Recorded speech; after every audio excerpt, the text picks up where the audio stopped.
మోడీ గారు ఈ బడ్జెట్లో అనౌన్స్ చేసినటువంటి బడ్జెట్ని 4 భాగాలుగా విభజించారు. విద్యారంగంలో విప్లవాన్ని సృష్టించేటువంటి ఒక కార్యక్రమం. ఇవన్నీ కూడా ప్రతిసారి బడ్జెట్లోన జరిగే విషయాలే కదా. ఈ విషయంలో మనం ఒక క్లారిటీ తీసుకోవాల్సినటువంటి అవసరం ఉంది. ఇందులోన ప్రత్యేకంగా చెప్పుకోతగ్గ విషయాలు ఏంటి? అది అనుకున్నంత స్థాయిలో లేదు. ఇది మనం ఒప్పుకోవాల్సినటువంటి విషయం. అసలు ఈ జీన్ బ్యాంక్ అంటే ఏంటనేది తెలియాలి కదా. సాఫ్ట్వేర్కు సంబంధించినటువంటి మోజులో పడి మనందరం మర్చిపోయిన మాట వాస్తవం.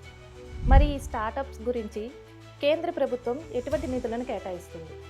ఈ క్రెడిట్ గ్యారంటీ స్కీమ్ యొక్క విశేషం ఏమంటే ఒక అద్భుతమైనటువంటి వేదికగా ఈ యొక్క బడ్జెట్ రాబోతుంది. అంటే నిరుద్యోగ సమస్యని పూర్తిగా నిర్మూలించవచ్చు అని చెప్తున్నారా ఒక్క మాటలోన? లోకల్ టు గ్లోబల్ కాన్సెప్ట్ కింద ఈరోజు మోడీ గారు అనేకమైనటువంటి కార్యక్రమాలు చేపడుతున్నారు. తెలంగాణ ఆంధ్ర రాష్ట్ర యువతకు మీరిచ్చే సలహా సూచనలు ఏమైనా ఉన్నాయా? ఇక్కడ ఉన్నటువంటి యువకులకు అద్భుతమైనటువంటి భవిష్యత్తు రాబోయే రోజుల్లో ఉంటుందని. నమస్తే, వెల్కమ్ టు వేదిక TV face to face interview. సాధారణంగా కేంద్ర బడ్జెట్ అనగానే ఏ వస్తువుపైన ఎంత ట్యాక్స్ విధించారు, టీవీ, మొబైల్, ఇంటికి సంబంధించిన వస్తువులపైన ఎంత పన్ను విధించారు, ఏ బడ్జెట్కి ఎంత మొత్తం కేటాయించారు అనే వివరాలపై ఎక్కువగా మాట్లాడుకుంటూ ఉంటారు. అయితే శ్రీ నరేంద్ర మోడీ గారు ప్రవేశపెట్టిన బడ్జెట్లో ముఖ్యంగా యువతకి పెద్దపీట వేసినట్లుగా తెలుస్తుంది. అయితే ఈ వివరాలు ప్రజల వద్దకు ఎక్కువగా చేరువవ్వట్లేదు అని అభిప్రాయపడుతున్నారు బీజేపీ పార్టీ లీడర్ చంద్రమౌళి గారు. ఈరోజు మనతో పాటు మన స్టూడియోలో ఉన్నారు. మరిన్ని వివరాలు అడిగి తెలుసుకుందాం. నమస్తే చంద్రమౌళి గారు. నమస్కారం అండి. చంద్రమౌళి గారు చెప్పండి, ఈ మధ్య కేంద్ర ప్రభుత్వం ప్రవేశపెట్టిన ఏదైతే బడ్జెట్ ఉందో ముఖ్యంగా యువతకి ఉద్యోగ ఉపాధి అవకాశాలు కల్పించడంలో ప్రధాన పాత్ర వహించిందని అనుకుంటూ ఉంటున్నారు. అయితే ఇది బాగానే ఉంది, ముఖ్య పాత్ర అనేది యువతకు కల్పించింది. కాకపోతే ఇది అందరికీ తెలియట్లేదు. అసలు దీని గురించి మీరేమనుకుంటున్నారు? చాలా మంచి సబ్జెక్ట్ అండి. ఎందుకంటే బడ్జెట్ అనేదే జనరల్గా ఇన్కమ్ ట్యాక్స్ కన్సెషన్ కానీ లేదనుకుంటే గృహోపకరణాలకు సంబంధించినటువంటి కన్సెషన్, ఈ విషయం కాకుండా ఒక మంచి సబ్జెక్టు ఈరోజు మీరు మాట్లాడడం జరుగుతుందండి. ముఖ్యంగా నరేంద్ర మోడీ గారు ఈ యొక్క బడ్జెట్ని అనౌన్స్ చేయడంలో దాని యొక్క ప్రయారిటీస్ చూస్తేనే మనకు క్లియర్ కట్గా వారి యొక్క టార్గెట్ గ్రూప్ ఏమో మనకు అర్థమైపోతుంది. ముఖ్యంగా బడ్జెట్ని 4 భాగాలుగా విభజించారు వారు. ఒకటి దీనికి సంబంధించినటువంటి అగ్రికల్చర్, రెండవది ఇండస్ట్రీస్కి సంబంధించినటువంటి ఎంఎస్ఎంఈ, మూడవది ఇన్వెస్ట్మెంట్స్, నాలుగవది ఎక్స్పోర్ట్స్. సో ఈ 4 ప్రయారిటీ గ్రూప్స్ని చూసి దాని ప్రకారం బడ్జెట్ అలొకేషన్ చూస్తేనే మోడీ గారి యొక్క టార్గెట్ మనకు అర్థమైపోతుంది. అంటే ప్రయారిటీ టార్గెట్స్ మనకు అర్థమైపోతుంది. దాంట్లో మీరు ఇప్పుడు చెప్పినటువంటి ఏదైతే సబ్జెక్ట్ అయితే ఉందో యువకులకు కానీ విద్యార్థులకు కానీ ఏ రకమైనటువంటి ప్రోత్సాహకాలు ఉన్నాయి అనేటువంటిది ఏదైతే ఉందో మనం చాలా ఇన్ డీటెయిల్గా ఈ విషయం మీద ప్రజలకు తెలియాల్సిన అవసరం ఉంది, చర్చ జరగాల్సినటువంటి అవసరం ఉందండి. ముఖ్యంగా ఈ బడ్జెట్లో ఈ యొక్క 3వ అంశమైనటువంటి ఇన్వెస్ట్మెంట్ పార్ట్ తీసుకుంటే విద్యా వ్యవస్థ మీద మోడీ గారి యొక్క దృక్పథం మనకు క్లియర్ కట్గా, ఆయన యొక్క ఇంట్రెస్ట్ ఏంది, ఆయనకి ఏ రకంగా ఈ యొక్క అభివృద్ధి చేయాలనుకునేటువంటిది మనకు అర్థమవుతుందండి. ఆయన తీసుకున్నటువంటి ఫస్ట్ సబ్జెక్టు గ్రామీణ ప్రాంతంలో ఉన్నటువంటి వాళ్ళని టార్గెటెడ్ గ్రూప్. అంటే ముఖ్యంగా ఈ సక్షం అభియాన్ ఏదైతే ఉందో, సక్షం అభియాన్ పోషక్ ఏదైతే ఉందో, సక్షం అంగన్వాడీ పోషక్, ఈ యొక్క కార్యక్రమం మీద దగ్గర 8 కోట్ల పిల్లలకు సంబంధించినటువంటి న్యూట్రిషియస్ విషయంలో కావచ్చు, అంగన్వాడీ విషయంలో కావచ్చు 8 కోట్ల మందికి చేరే విధంగా ఈ బడ్జెట్లో ప్రత్యేకమైనటువంటి అలొకేషన్. దీంతోపాటు 1 కోటి మంది ప్రెగ్నెంట్ ఉమెన్కి సంబంధించినటువంటి న్యూట్రిషియస్ వాళ్ళకు సంబంధించినటువంటి విషయం కావచ్చు. మూడవది దగ్గర 20 లక్షల మంది సంబంధించినటువంటి యంగ్ లేడీస్, ముఖ్యంగా కొన్ని గ్రామీణ ప్రాంతంలో అక్కడ ఉన్నటువంటి విశేషమైనటువంటి పరిస్థితులు తీసుకొని వాళ్ళకు ఎదగల లేని కారణంగా నార్త్ ఈస్ట్ స్టేట్స్ కావచ్చు, కొన్ని జిల్లాలు కావచ్చు, ప్రత్యేకమైనటువంటి ఈ 20 లక్షల మందికి సంబంధించినటువంటి ప్రోత్సాహకాల విషయం కావచ్చు.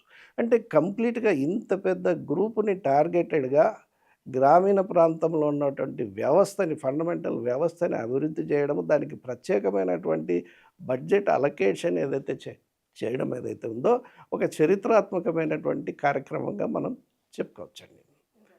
దీంతో పాటు సెకండ్ స్టేజ్‌కొస్తే గ్రామీణ ప్రాంతంలో ఉన్నటువంటి ఎడ్యుకేషనల్ ఇన్‌స్టిట్యూషన్స్.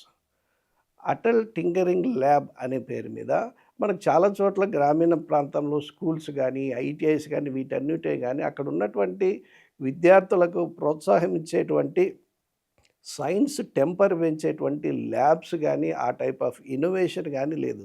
సో గ్రామీణ ప్రాంతం నుంచి కూడా ఈ 50,000 ల్యాబ్స్ పెట్టాలనేటువంటి నిర్ణయం అవుతుందో నిజంగా ఒక అద్భుతమైనటువంటి కార్యక్రమం అండి. సో గ్రామీణ ప్రాంతంలో ఉన్నటువంటి స్కూల్స్ కానీ, వీటన్నిటిలో ఈ ల్యాబ్ ద్వారా స్టూడెంట్స్‌లో ఇన్నోవేటివ్ ఐడియాస్ రావడము, ప్రోత్సాహం ఇవ్వడం చేయడం అనేటువంటిది ఒక అద్భుతమైనటువంటి కార్యక్రమం. దీని తర్వాత నెక్స్ట్ ఏదైతే వస్తుందో, ప్రభుత్వం యొక్క అన్ని సెకండరీ స్కూల్స్‌లో బ్రాడ్‌బ్యాండ్ ఏర్పాటు చేయడం అనేటువంటిది ఏదైతే ఉందో నిజంగా ఒక అద్భుతమైనటువంటి, ఒక విప్లవాన్ని సృష్టించేటువంటి, విద్యారంగంలో విప్లవాన్ని సృష్టించేటువంటి ఒక కార్యక్రమం. ఎందుకంటే ఇప్పుడు వచ్చేటువంటి ఆన్‌లైన్ క్లాసులు కావచ్చు, రకరకాల స్లైడ్స్‌కి సంబంధించినటువంటి కావచ్చు, ఇంటర్నెట్ ద్వారా విద్యాబోధన కావచ్చు, ఇవన్నీ కూడా వాళ్ళకి అందుబాటుకు వచ్చే విధంగా దేశంలోని అన్ని సెకండరీ స్కూల్స్‌లో బ్రాడ్‌బ్యాండ్ ద్వారా కనెక్ట్ ఇవ్వడం ఏదైతే ఉందో, దాంతోపాటు దేశంలో ఉన్నటువంటి అన్ని ప్రైమరీ హెల్త్ సెంటర్‌లో కూడా ఈ బ్రాడ్‌బ్యాండ్ కనెక్ట్ ఇవ్వడం అనేటువంటి ఈ కార్యక్రమం ఏదైతే ఉందో, నిజంగా మనకు ఇతోధికంగా గ్రామీణ ప్రాంతంలో ఉపయోగపడేటువంటి టెక్నాలజీ వాళ్ళకు దగ్గరికి తీసుకెళ్ళేది. ముఖ్యంగా గ్రామీణ ప్రాంతంలో ఉన్నటువంటి ప్రైమరీ హెల్త్ సెంటర్స్‌లో ఇప్పుడు వచ్చేటువంటి టెలిమెడిసిన్స్ కావచ్చు, లేకుంటే డయాగ్నోస్టిక్ సెంటర్‌ని వాళ్ళకి అందుబాటులోకి తీసుకువచ్చడం కావచ్చు, సూపర్ స్పెషాలిటీ డాక్టర్లకు విశ్లేషణకు గ్రామీణ ప్రాంతంలో ఉన్నటువంటి నెట్ ద్వారా అందేటువంటి కార్యక్రమం కావచ్చు, ఇవన్నీ కూడా వన్ బై వన్ ఫేజ్ వారీగా ముందుకు తీసుకెళ్ళేటువంటి అద్భుతమైనటువంటి కార్యక్రమాలు. ఖచ్చితంగా ఆయా రాష్ట్ర ప్రభుత్వాలు కేంద్ర ప్రభుత్వం క్రియేట్ చేస్తున్నటువంటి ఇన్ఫ్రాస్ట్రక్చర్‌ని కరెక్ట్‌గా ఉపయోగించుకుంటే మాత్రం అద్భుతమైనటువంటి కార్యక్రమాలు జరిగేటువంటి అవకాశం ఉంటుందండి. సరే చంద్రమౌళి గారు, చాలా మంచిగా వివరించారు. కేంద్ర బడ్జెట్లోన ఎన్ని స్టేజ్లు ఉన్నాయి, ఏ ఏ స్టేజ్కి ఎలా డివైడ్ చేశారనే విషయాలనేవి చాలా చక్కగా వివరించారు. కాకపోతే ఇప్పుడు మీరు ఏదైతే చెప్పారో ఇవన్నీ కూడా ప్రతిసారి బడ్జెట్లోన జరిగే విషయాలే కదా. ఇందులోన ప్రత్యేకంగా చెప్పుకోదగ్గ విషయాలేంటి? ఈ విషయంలో మనం ఒక క్లారిటీ తీసుకోవాల్సినటువంటి అవసరం ఉంది. ఎందుకంటే ఈ గ్రామీణ వ్యవస్థ సరి అయినటువంటి పటిష్టమైనటువంటి స్థితిలో లేని కారణంగా మోడీ గారి యొక్క దృష్టి కింది స్థాయి నుంచి ఇన్ఫ్రాస్ట్రక్చర్ డెవలప్మెంట్ కానీ, దానికి సంబంధించినటువంటి టెక్నాలజీ అప్గ్రేడేషన్ కానీ ఈరోజు చేస్తున్నారు. ఇప్పుడు research and development and innovation పేరు మీద 20,000 కోట్ల రూపాయలతో ఈ యొక్క ప్రత్యేకమైనటువంటి కార్యక్రమాన్ని తీసుకుంటున్నారు. ఇట్ ఈస్ రెగ్యులర్‌గా ఇప్పటి వరకు జరిగినటువంటి కార్యక్రమం కాదు.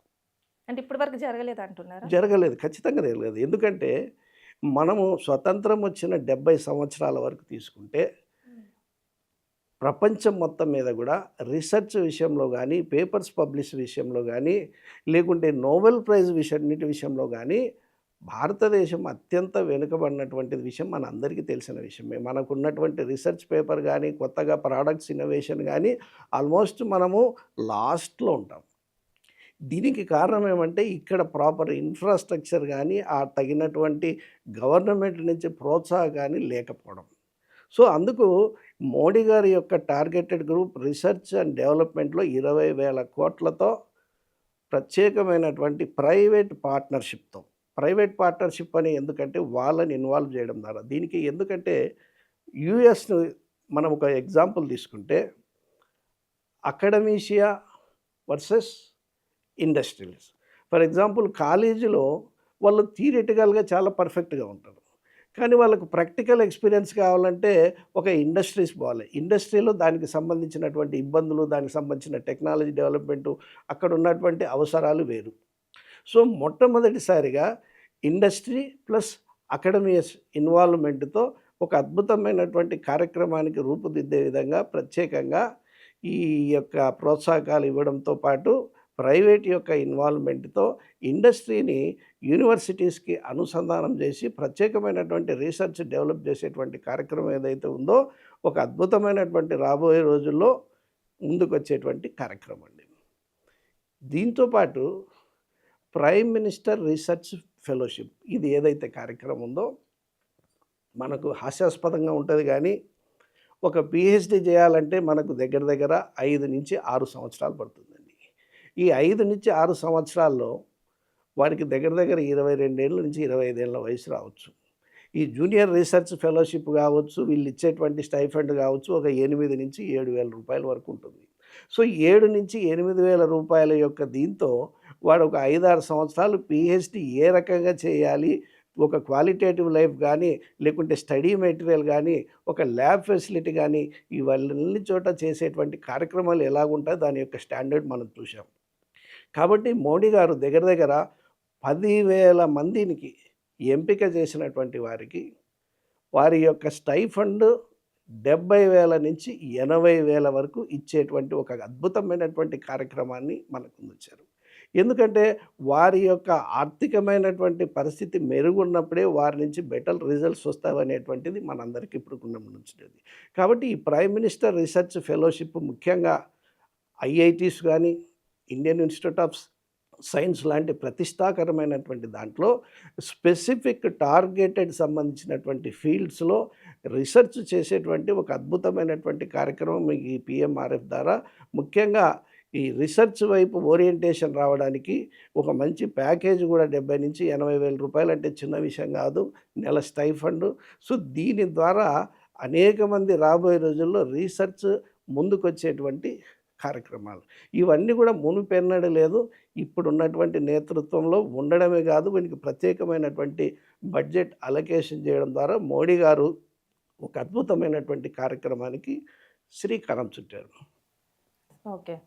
మరి మీరు చెప్పిన దాన్ని బట్టి ప్రకారం కొన్ని రీసెర్చ్లు వచ్చాయి. సో రీసెర్చ్లు అనేవి ఇంతకుముందు రాలేదు, యువతకి మంచి ఉపాధి అవకాశాలు వస్తాయి అనేసి మీరు అభిప్రాయపడుతున్నారు. అంతకుముందు కూడా ఎన్నో రీసెర్చ్లు అనేవి ఉన్నాయి కదా సార్? భారతదేశం యొక్క రీసెర్చ్ ఏవి కూడా కొత్త ఇన్వెన్షన్ విషయంలో కావచ్చు, మనం కొత్త వంగడాల విషయంలో అటు అగ్రికల్చర్లో కావచ్చు, ఈ మెరైన్ సెక్టార్లో కావచ్చు, ఇప్పటికీ కూడా మనము బయటి దేశంలో ఉన్నటువంటి డెవలప్మెంట్ చేసినటువంటి టెక్నాలజీల మీదనే ఆధారపడ్డాము. మన దేశంలో ఉన్నటువంటి రీసెర్చ్ సంస్థల యొక్క పర్ఫార్మెన్స్ నిజంగా ఒకసారి విశ్లేషించి చూస్తే అది అనుకున్నంత స్థాయిలో లేదు. ఇది మనం ఒప్పుకోవాల్సినటువంటి విషయము. అనుకున్న స్థాయిలో లేదా? లేదు, వాస్తవం ఇది. ఎందుకంటే ఇక్కడ ఉన్నటువంటి రీసెర్చ్ సెంటర్స్ కానీ, మన వాళ్ళు పబ్లిష్ చేసినటువంటి రీసెర్చ్ పేపర్స్ కానీ, ఇవి ఏవి కూడా అంతర్జాతీయ స్థాయికి ఉన్నటువంటి ప్రమాణాలలో ఏవి కూడా లేని కారణంగా ఇవేవి కూడా ఇంప్లిమెంటేషన్ లేవు. కాబట్టి మోడీ గారి యొక్క దృష్టి ఫస్ట్ ఇక్కడ ఇన్ఫ్రాస్ట్రక్చర్, అంటే అక్కడ ఉన్నటువంటి ఇన్నోవేషను, అక్కడ ఉన్నటువంటి ల్యాబ్ ఫెసిలిటీసు, వారికి సంబంధించినటువంటి స్టైఫండ్, వీటన్నిటి మీద దృష్టి పెట్టడం జరిగింది. కాబట్టి ఖచ్చితంగా రాబోయే రోజుల్లో మనకు ఈ యొక్క మంచి రీసెర్చ్తో పాటు మంచి ప్రొడక్షను, దీనికి సంబంధించినటువంటి ఇండస్ట్రీ ఇవన్నీ కూడా డెవలప్ అయ్యే విధంగా ఇక్కడ విద్యార్థులు బయటి కంట్రీలో ఉన్నటువంటి యూనివర్సిటీలకు వెళ్ళి అక్కడ రీసెర్చ్ చేసేది కాకుండా ఇక్కడే చేసేటువంటి విధంగా ముఖ్యంగా ఐఐటీస్లో ఇన్ఫ్రాస్ట్రక్చర్ డెవలప్మెంట్తో పాటు అక్కడ ఉన్నటువంటి సీట్ల పెంపకంతో పాటు ఇవన్నీ చేస్తున్నారు. దీంతోపాటు సరికొత్తగా ఉన్నటువంటి అనేకమైనటువంటి సబ్జెక్ట్స్ వచ్చాయి. ముఖ్యంగా బయోటెక్నాలజీ తీసుకోవచ్చు. ఈ బయోటెక్నాలజీలో ప్రత్యేకమైనటువంటి మంత్రిత్వ శాఖలో డిపార్ట్మెంట్ ఆఫ్ బయోటెక్నాలజీ అని ఏర్పాటు చేయడము, ministry of science and technology కింద దాన్ని తీసుకొని రావడంతో పాటు బయోరైడ్ అంటే biotechnology research innovation and entrepreneurship development programme అని ప్రత్యేకమైనటువంటి ఈరోజు ప్రపంచవ్యాప్తంగా బయోటెక్నాలజీలో బయో మాన్యూర్ కావచ్చు, బయో ఫౌండరీ కావచ్చు, బయో ఫిజిక్స్ కావచ్చు, బయో కెమిస్ట్రీ కావచ్చు, ఇలా అనేకమైనటువంటి అద్భుతమైనటువంటి కార్యక్రమాలు, రీసెర్చ్, డెవలప్మెంట్స్ ఇవన్నీ జరుగుతున్నాయి. కానీ ఇవేవి కూడా ఇక్కడ ఉన్నటువంటి వాళ్ళకి ఎవరికి కూడా అంతగా ప్రాచుర్యం లేక రాకపోవడం నిజంగా చాలా దురదృష్టకరమైనటువంటి విషయం. ఫర్ ఎగ్జాంపుల్ ఈరోజు బయోటెక్నాలజీ అదే అనిమల్ బయోటెక్నాలజీ ఉండొచ్చు, అగ్రి బయోటెక్నాలజీ ఉండొచ్చు, హ్యూమన్ బయోటెక్నాలజీ ఉండొచ్చు. ముఖ్యంగా ఫర్ ఎగ్జాంపుల్ హైదరాబాద్లో తీసుకుంటే national institute of animal biotechnology అనే సంస్థ నిజంగా చాలా పెద్ద సంస్థ, కానీ చాలామంది వాళ్ళకి ఇక్కడ లోకల్ వాళ్ళకి ఈ విషయం తెలియదు. దీంట్లో అనేకమైనటువంటి రీసెర్చ్ జరుగుతున్నాయి. సో వీటికి సంబంధించినటువంటి ప్రత్యేకంగా దగ్గర దగ్గర 4,000 కోట్ల రూపాయలని కేటాయించడం, ఈ బయో రైడ్కి ఇచ్చడం నిజంగా మోడీ గారికి ఈ యొక్క డెవలప్మెంట్ పట్ల, ఈ యొక్క ప్రత్యేకమైనటువంటి ఈ యొక్క కాన్సెప్ట్ మీద వారి యొక్క ఇంట్రెస్ట్, వారి యొక్క ప్రయారిటీస్ మనకు స్పష్టంగా అర్థమవుతుందండి.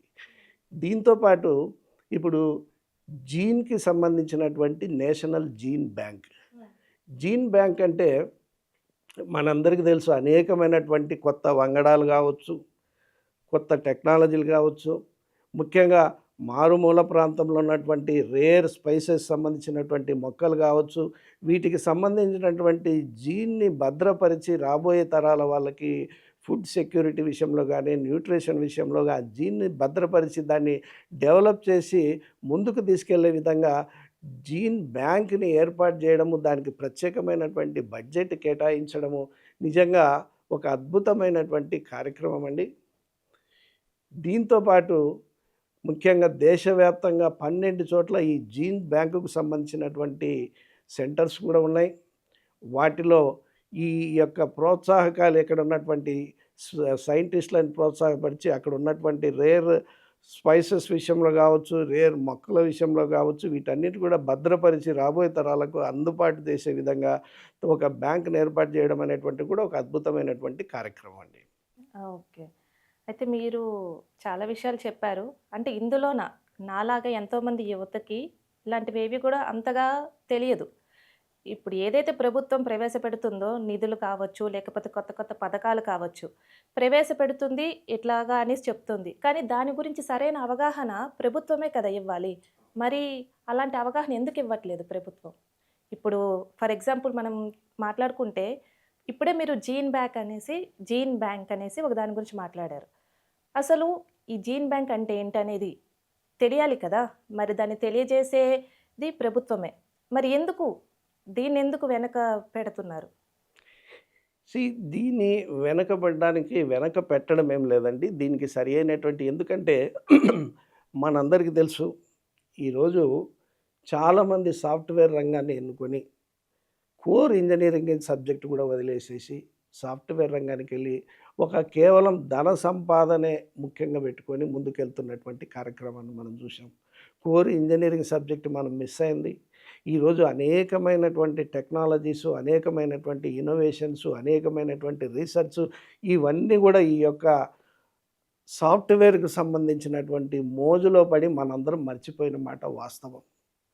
కానీ మనం గుర్తుపెట్టుకోవాలి, కోర్ సబ్జెక్ట్ అనేటువంటిది ఎప్పటికి కూడా ఒక ఫండమెంటల్ స్థాయిలో ఉన్నటువంటి ఒక అద్భుతమైనటువంటి ప్రక్రియ. సాఫ్ట్వేర్ అనేటువంటిది ఈ యొక్క కోర్ సబ్జెక్టుని సరళీకృతం చేసేటువంటి, అప్లికేషన్ చేసేటువంటి ఒక లాంగ్వేజ్ మాత్రమే. సో ఈరోజు ముఖ్యంగా మోడీ గారి యొక్క ఈ చర్యల కారణంగా ఈ కోర్ సబ్జెక్ట్స్ బయోటెక్నాలజీ కావచ్చు, మెటలర్జీ కావచ్చు, ఇట్లా అనేకమైన ప్రపంచవ్యాప్తంగా వస్తున్నటువంటి జెనెటిక్స్ విషయంలో కావచ్చు, ఇవన్నీ కూడా కొత్త పంతాలని ఇవన్నీ కూడా అందిపుచ్చుకునేటువంటి అద్భుతమైనటువంటి అవకాశాలు మోడీ గారి ద్వారా ఇన్ఫ్రాస్ట్రక్చర్ క్రియేట్ చేస్తున్నారు. ఆ సంబంధితమైనటువంటి రాష్ట్ర ప్రభుత్వాలు కూడా దీనికి సంబంధించినటువంటి విషయంలో ఇంప్లిమెంటేషన్ విషయంలో కావచ్చు, విద్యార్థుల ఎంపిక విషయంలో కావచ్చు, దానికి కింది స్థాయి వరకు తీసుకెళ్లేటువంటి ప్రాచుర్య విషయంలో కాబట్టి పనిచేయాల్సినటువంటి అవసరం ఉంది. మోడీ గారు ఈ బడ్జెట్లో అనౌన్స్ చేసినటువంటి జ్ఞాన భారతం మిషన్ అని ఏదైతే మ్యానుస్క్రిప్ట్స్కి సంబంధించినటువంటి కార్యక్రమం ఉందో, నిజంగా ఇది ఎప్పుడో చేయాల్సినటువంటి కార్యక్రమం అండి. ఎందుకంటే ఎప్పుడో 2-3 దశాబ్దాల క్రితమే జర్మనీకి సంబంధించినటువంటి వారందరూ కూడా భారతదేశంలో ఉన్నటువంటి మ్యానుస్క్రిప్ట్స్ అని అక్కడికి తరలించి ప్రత్యేకంగా అక్కడ ఉన్నటువంటి యూనివర్సిటీలో ఒక రీసెర్చ్ సెంటర్ పెట్టడం ఏదైతే చూసామో, వాళ్ళు సంస్కృతాన్ని నేర్చుకొని ఆ యొక్క మ్యానుస్క్రిప్ట్‌ని వాళ్ళ యొక్క టెక్నాలజీకి అనుగుణంగా ఉపయోగించడం మనందరికీ తెలిసిన విషయమే.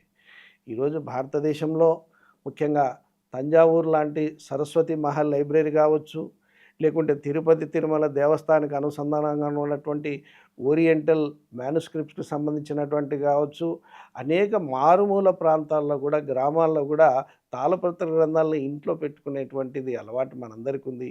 ఇవన్నీ కూడా సంగ్రహించి, క్రోడీకరించి, దాన్ని డిజిటలైజ్ చేసి, దాన్ని నేషనల్ మ్యానుస్క్రిప్ట్ మిషన్ పేరు మీద ఒక కార్యక్రమాన్ని చేయడం, ముఖ్యంగా ఈ భారత్ విజ్ఞాన్ మిషన్ ఏదైతే ఉందో 60 కోట్లు కేటాయించడంతో పాటు దీని యొక్క ప్రిజర్వేషన్ చేయడము, ఈ మ్యానుస్క్రిప్ట్‌ని కలెక్షన్ చేయడము, దీనికి సంబంధించినటువంటి నేషనల్ మ్యానుస్క్రిప్ట్ మిషన్ కావచ్చు, వీటన్నిటితో కలిసి ముందుకు తీసుకెళ్లే విధంగా రీసెర్చ్ కావచ్చు, పాత మన యొక్క సాంప్రదాయంగా వచ్చినటువంటి ఈ టెక్నాలజీలన్నీ కూడా ముందుకు తీసుకెళ్లే విధంగా ఈ అద్భుతమైనటువంటి కార్యక్రమాలు మోడీ గారు చేస్తున్నారండి. ఓకే. వెల్. మరి మనం చూసుకుంటే ఈ రోజుల్లోన చాలామంది స్టార్టప్ అనేసి మాట్లాడుతున్నారు. స్టార్టప్ కంపెనీలు వస్తున్నాయి. స్టార్టప్ కంపెనీలని మేము తీసుకొస్తున్నాము అనేసి ఎక్కువగా దీని మీద న్యూస్ అనేది వస్తూ ఉంటుంది. మరి ఈ స్టార్టప్స్ గురించి కేంద్ర ప్రభుత్వం ఎటువంటి నిధులను కేటాయిస్తుంది? ఇది చాలా మంచి ప్రశ్నమ్మా. ఎందుకంటే స్టార్టప్స్‌కి ముఖ్యంగా నరేంద్ర మోడీ గారు అద్భుతమైనటువంటి ప్రోత్సాహకాలను అనౌన్స్ చేయడం జరిగింది. ఎందుకంటే ప్రపంచంలోనే భారతదేశం ఒక స్టార్టప్స్ హబ్‌గా తయారు చేయాలనేటువంటిది వారిది ఒక సంకల్పం. ఈ యొక్క బడ్జెట్‌లో ఇంతకుముందు 5-10 కోట్లు ఉండేది. దాన్ని 20 కోట్లకు పెంచడం జరిగింది. ఈ 20 కోట్లు వారి దగ్గర టెక్నాలజీ గానీ, వారి దగ్గర ఇన్నోవేషన్ గానీ ఉంటే ఈ స్టార్టప్‌కు సంబంధించినటువంటి అప్లికేషన్ విషయంలో ప్రభుత్వాన్ని సంప్రదిస్తే, ముఖ్యంగా క్రెడిట్ గ్యారంటీ స్కీమ్ అనేటువంటిది ఒక క్రెడిట్ గ్యారంటీ స్కీమ్ తీసుకొని ఈ స్టార్టప్‌కి అనుసంధానం జరిగింది. ఈ క్రెడిట్ గ్యారంటీ స్కీమ్ యొక్క విశేషం ఏమంటే, ఫర్ ఎగ్జాంపుల్ ఒక 20 కోట్ల రూపాయలతో ఒక స్టార్టప్ కంపెనీ స్టార్ట్ చేయాలనుకుంటే బ్యాంకర్స్‌ని అప్రోచ్ అయితే దానికి సంబంధించినటువంటి కొలాటరల్స్ కానీ, ఇవేమి కానీ లేనప్పుడు వారి దగ్గర మంచి కాన్సెప్ట్ కానీ, టెక్నాలజీ కానీ, స్టార్టప్‌కు సంబంధించిన ఇన్నోవేషన్ ఉంటే కేంద్ర ప్రభుత్వం థర్డ్ పార్టీ కొలాటరల్ కింద వాళ్లకు ఎటువంటి పూచీకత్తు లేనటువంటి లోన్ ఇవ్వడానికి ఒక అద్భుతమైనటువంటి కార్యక్రమాన్ని శ్రీకారాన్ని చుట్టింది. దీని మూలంగా రాబోయే రోజుల్లో భారతదేశంలో స్టార్టప్ అద్భుతంగా ఆల్రెడీ రిజిస్ట్రేషన్ కానీ ముందుకు రావడం కానీ జరుగుతుంది. మేడ్ ఫర్ ఇండియాతో పాటు మేడ్ ఫర్ వరల్డ్ అనేది మోడీ గారి యొక్క స్లోగను. ఈ యొక్క స్టార్టప్స్ మూలంగా భారతదేశంలో ఉన్నటువంటి టెక్నికల్ మ్యాన్ పవర్ కానీ, రీసెర్చ్‌కు సంబంధించిన ఫౌండేషన్ కానీ, వీటన్నిటికీ ఇన్నోవేషన్‌తో ప్రపంచవ్యాప్తంగా భారతదేశానికి సంబంధించినటువంటి సాంకేతిక శాస్త్రవేత్తలు కావచ్చు, వీటన్నీ కూడా ముందుకు పోయేటువంటి అద్భుతమైనటువంటి కార్యక్రమాలు నరేంద్ర మోడీ గారి యొక్క బడ్జెట్‌లో పొందుపరచబడినాయి.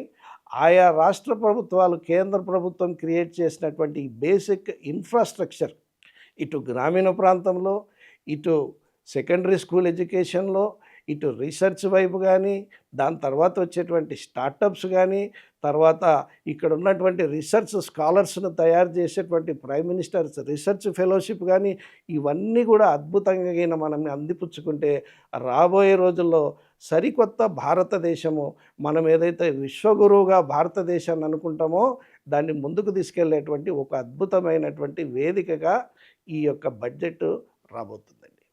సరే. ఇప్పుడు స్టార్టప్ల గురించి కూడా మనం మాట్లాడుకుందాం.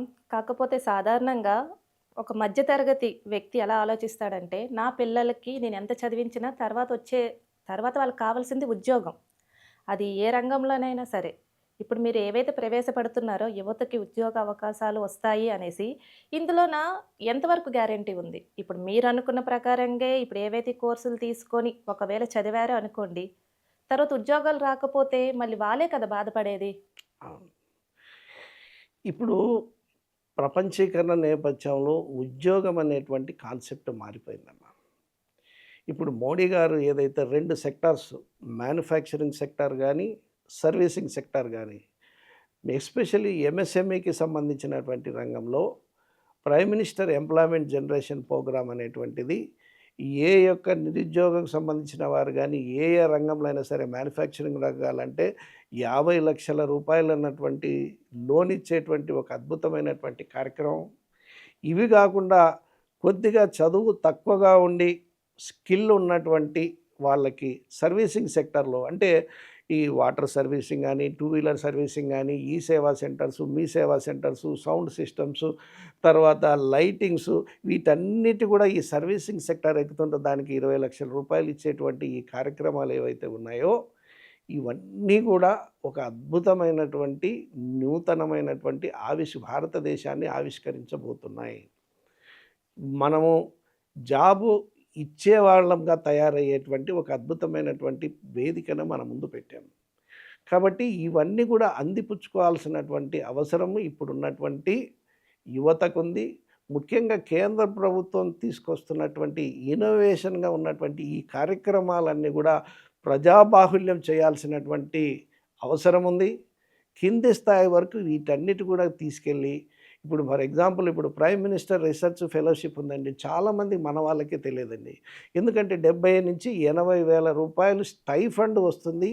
మీరు 5 సంవత్సరాలు మంచి ఒక ఇన్నోవేటివ్గా రీసెర్చ్ చేయండి అనేటువంటిది మనం ఇక్కడ విద్యార్థులను మోటివేట్ చేసి ఆయా రంగాల్లో ఆ రీసెర్చ్ చేయాల్సినటువంటి సబ్జెక్టు కూడా క్లారిటీతో ముందుగా దానికి సంబంధించిన గైడ్ విషయంలో కావచ్చు, దానికి సంబంధించినటువంటి ఇన్ఫ్రాస్ట్రక్చర్ విషయంలో కావచ్చు, వీరందరికీ గైడ్ చేస్తే ఖచ్చితంగా ఈ నిరుద్యోగ సమస్యతో పాటు మరింతగా ముందుకెళ్ళేటువంటి అద్భుతమైనటువంటి అవకాశాలు ఉన్నాయండి. అంటే నిరుద్యోగ సమస్యని పూర్తిగా నిర్మూలించవచ్చు అని చెప్తున్నారా ఒక్క మాటలోన? ఖచ్చితంగా అండి.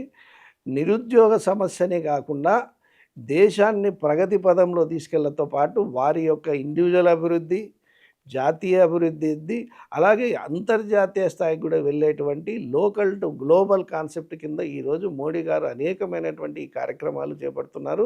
ఇవన్నీ కూడా కింది స్థాయికి తీసుకెళ్లే విషయంలో రాజకీయ వ్యవస్థ కావచ్చు, ప్రభుత్వ వ్యవస్థ కావచ్చు, ప్రజాబాహుల్యంగా ఇవన్నీ కిందికి తీసుకెళ్ళినప్పుడే ఇవన్నీ కూడా అమలయ్యేటువంటి అవకాశం ఉంటుందండి.